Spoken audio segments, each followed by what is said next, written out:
Healthy lavash made from biofortified atta and jowar.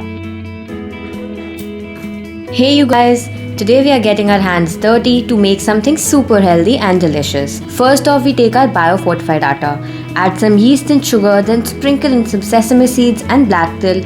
It's like adding little flavor bombs. Now to get some depth in taste, we are adding all the condiments mentioned below in the description. And trust me, your kitchen will smell like your nanny's hug, warm and very comfort. Add a little oil and some water to get that dough just right. Let's roll this out and cut it into triangles. You can cut it into long strips as you may like, then bake it. It'll take literally 10 minutes to make and you'll have a healthy, nutritious snack ready. Have it with hummus or a cheesy dip. Enjoy!